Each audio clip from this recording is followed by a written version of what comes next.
Wow, what an episode. Whoa. So many notes in my notebook that I decided to take to try and be more organised. But wow, let's get to it. So I was thinking about this in the car as to how to review it, what to say, how best to go with it, etc.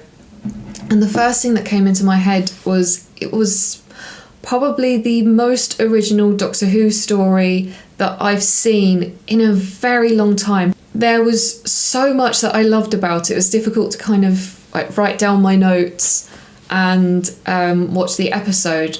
So I think the first thing I want to talk about, other than going to Ruby and the story, I just want to quickly get this out of the way, is the camera angles. I loved all the tight shots that they were in. I loved the close-ups, the medium close-up shots, and it all added to the uncomfortable experience that Ruby was going through.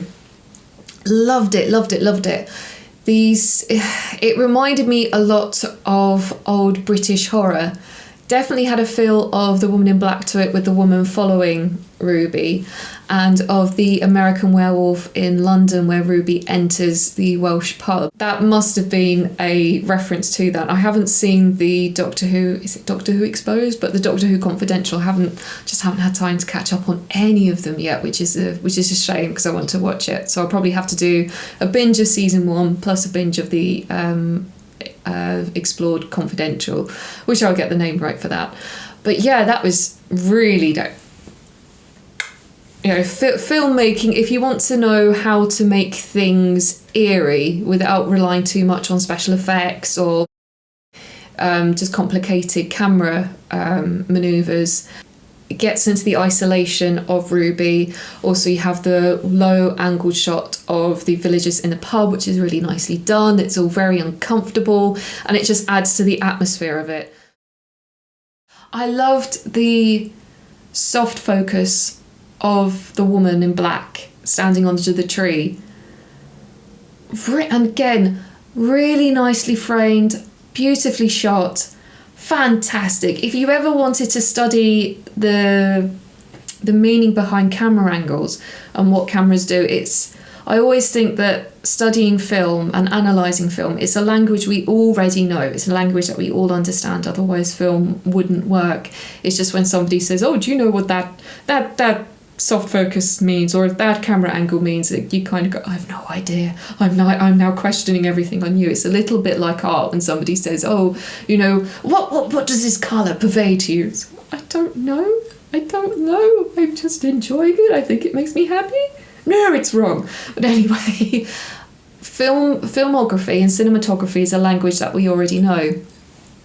And when you have shots like that of the woman in black standing behind, and she was always behind Ruby's shoulder, and you saw her standing under the tree. And I wish people would use this more often, as in you can do so much with subtle stuff, so much. You don't need to necessarily rely on big budgets. Yes, it helps to make the project look nice and shiny, but for storytelling, you can do so much with a camera. And it was, again, I haven't been excited with cinematography like that in Doctor Who for ages. And yes, there have been moments in this series where I was like, that's really nicely edited, that's really nicely done, like with the graphics in Boom. Yes, it was a beautifully graphically designed episode, but this one, 73 yards, it just falls back on how to use a camera, how to use editing, how to get sound design and sound production. Sound design and sound production are things that are massively overlooked. And to pour those subtle elements into this and just strip everything back.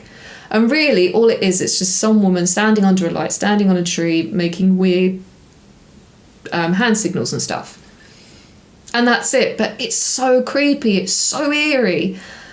And to see people running off, and you have Murray Gold's score coming in, you have the sound design. I love it. I could honestly talk about that for ages, but that's something I haven't seen in general for a very long time either, because I think we're so reliant on Marvel and Star Wars. Not that there's anything wrong with Marvel or Star Wars. I love going to see Marvel. I get really excited when a new Marvel production comes out. I thoroughly enjoy watching Star Wars. But sometimes it can take away the subtlety of creating something. And this paid homage to that. Because I think we're so oversaturated with glitz and bang, sometimes you don't necessarily realise how much so until something like 73 Yards comes back. And it's just so good. I'm so impressed by it. And I probably will carry on saying, throughout the reviews of this season of, oh yeah, that was a really nice shot. Oh yeah, the editing on that was really good, excellent, amazing.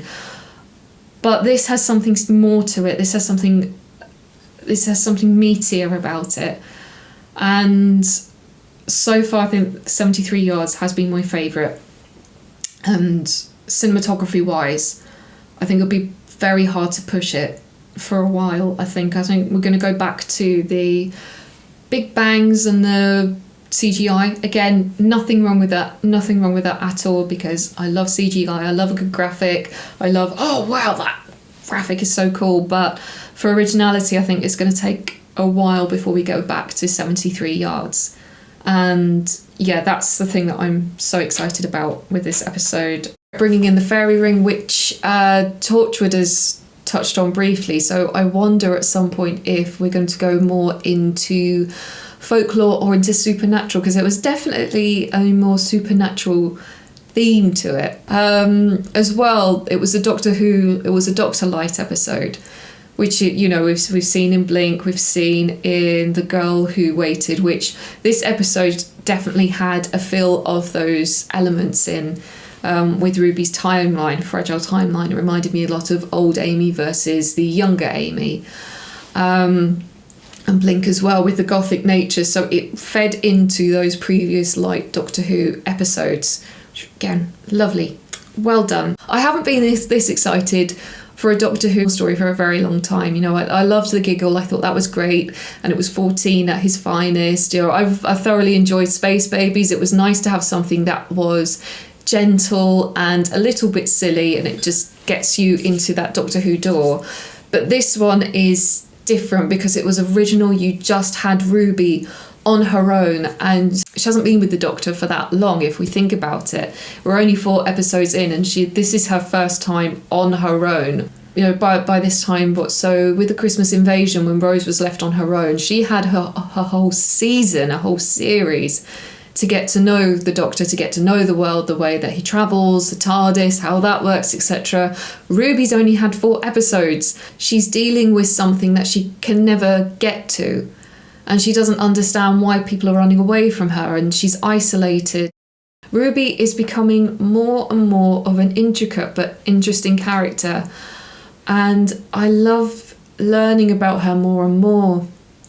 And the snow kept coming in, and it was, wait, there's snow.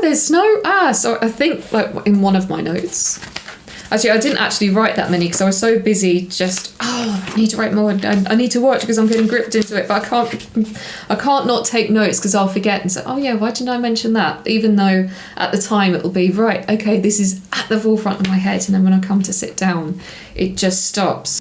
Snow. There is falling snow where Ruby is talking to the Walker, indicating that the timeline is already changing. Now looking back on it in retrospect, that's why. So we do have an Impossible Girl situation happening, but it seems to be paying off more. There's more of a chill to it. There's more of a gothic element to it. And I thought, I loved that. Really, I loved it. So what else can I say? The setting and the use of Wales and the remoteness of it, I love that. Very good. And again, it like I said earlier, it leads back into this British style gothic horror. And you had the eeriness of the TARDIS being left at the top of the cliff. And that eeriness, it did seem to follow Ruby through. It followed her into London where she was meeting with Kate, and then into her adult relationships and her sitting in the flat. And then in the hospital, that scene, that final scene, I don't think I wrote it down because it was just, I do not like that. And at the time I was watching it in bed, so I had the the poster rails at the end. And as I'm watching it, I think, please do not let there be an angry elderly woman at the foot of my bed because I'm not sleeping in here tonight. It was a very mature Doctor Who story. I will say that might work it might work in its favour and against it. So in its favour, I think for the more mature Doctor Who fans and for people who've grown up with it, whether it's from childhood to adulthood or from teenhood to being in your 30s like myself, I think it will pay off really well. I don't know if it was too slowly paced for younger fans, so anyone who started watching this with mum and dad, for etc., or gran and granddad, mum and mum, dad and dad. I don't know if it's going to be too slowly paced for younger people to get involved in the story, because you are waiting for the big monster to come crashing through. And yes, that is very Doctor Who-esque. So I don't know if the adult theme, especially with the elderly woman at the end of the bed, will, dissuade others from watching it. So Anita Dobson came back last night. Nothing that is linked to the ending for the Christmas Doctor Who special, so she's still an enigma. Who said it? I think it was somebody in the comments said that Anita Dobson they thought that Anita Dobson might be an older Ruby because she recognised the TARDIS, and now that Ruby's storyline is becoming more intricate and more fragile, I can kind of, I'm not opposed to that. I could see that happening. So that could be two. So at that point, if that were the case, that would be 3 Rubies in one timeline, and that should never happen. Never. It's a paradox. We know how well paradoxes work out. Sorry, I'm just having a drink. Do you like my mug today? It's my 101 Dalmatian mug from Asda. It's my favourite. Even if it is a bit diddy, but I love it. I need a Doctor Who one actually when I do these reviews, so the twist. Let's talk about that, because I have mixed feelings about it, and I would really love to hear you guys what you think of it. It kind of felt like a Victorian ghost story in that it had an end that wasn't an ending, if that makes sense. And I don't know if that's something that will work in its favour or against it. But then it's the same with Midnight. Midnight didn't necessarily have an ending for the villain. It just ended, so that villain is still out there. So possibly referring back to Midnight. I think that would be the only downside or the most nitty-gritty thing that I had about the episode would be the ending. But it wasn't a major thing. It's just I was very tired when I watched it as well, so I may need to go back and go, okay, that makes sense now that I'm a bit more awake. But the ending I would have liked to have had a little bit more. But again, that could just be me being tired and sort of concentrating on making sure I definitely made notes and making sure I didn't miss anything in the episode. So next week, or the next episode on the list, because I'm now just two behind, not 3, which is really nice, is the Bubble episode, I think it's called. That looked, from the trailer, that reminded me a lot of Black Mirror, so whether that is, I'm not sure. Again, I'm 2 episodes behind, but I'm slowly catching up and I'm slowly back in my office. Yay. I missed filming in here. Thank you so much for joining me. I'm so sorry. I should have said this at the beginning, but I'm so sorry these reviews are coming out later than I had anticipated. If you saw the last one, then you were seeing that we have a new puppy in the house.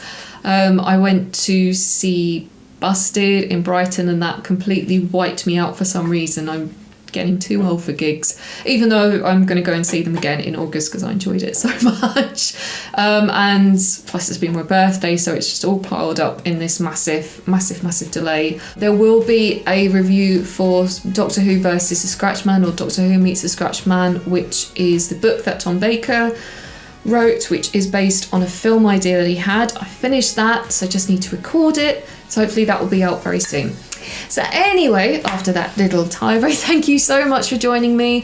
Please like, share and comment on the video, and for more Disney Miss Lizzie content, please follow me on Instagram and TikTok, and I will see you in the very next review. Okay, bye guys, bye.